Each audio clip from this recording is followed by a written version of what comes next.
আর ছেলে ওমর ফারুক, উনি আশুলিয়া থানায় ওখানে চাকরি করতো।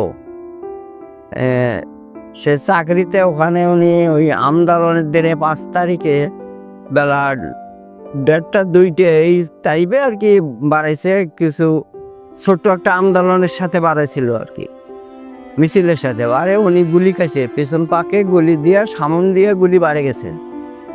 আবার ফের তাকে নিয়ে আসে আশুলিয়া থানায় ভ্যান গাড়িতে পুড়ছে। আমি তার বাবা, মোহাম্মদ সান মিয়া নাম আমার, মিঠাপুকুর 13 রং শালটি গোপালপুর ধাপ উদয়পুর বাড়ি আমার। ওরা কাজ করি কৃষিকাজ, আমাদের কর্ম হলো কৃষিকাজ। আমরা এইভাবে সংসার পরিচালনা করি। এর আগে আমরা ভ্যান, রিক্সা ভ্যান চালাইছি আর কি। এইভাবে পরিচালনা করি সংসার। সরকারের কাছে চাও বাদা আমাদের বিচার চাই। আমাদের গুলি করে মারলো, আবার ফির পুড়লো, এটার আমরা বিচার চাই। বাড়িতে আনতে পারিনি, ওখানে দাফন হচ্ছে। সেই দিনে পাইলে আমরা আনতে পারতাম, কিন্তু সেই দিনে পাই নাই, তো একটু দেরি হয়েছে পাই। যার কারণে গাড়িগুলো বন্ধ ছিল এই সময়। 5 তারিখে হয়েছে, 6 তারিখে দাফন করে দিছে। হ্যাঁ, এই সময় বন্ধ ছিল, এ বিধায় আমরা পারিনি আনতে। তাকে ওখানে দাফন করা আছে। ওখানে আমরা গোরস্থান পর্যন্ত চলে গেছি, গোরস্থান দেখছি, জিয়ারত করছি।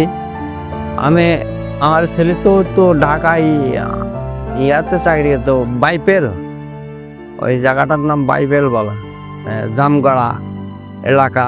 ওখান থেকে আমাকে মাসে মাসে সে 6-7 হাজার করে টাকা দিত। ওটা দিয়ে আমাদের সংসার চলতো আর কি। এখন সংসারে ওই টাকাটা না পাওয়ার কারণে আমাদের অনেকটা নাশার ভিতরে চলি আর কি। এইভাবে তো আমরা দিন পার করছি।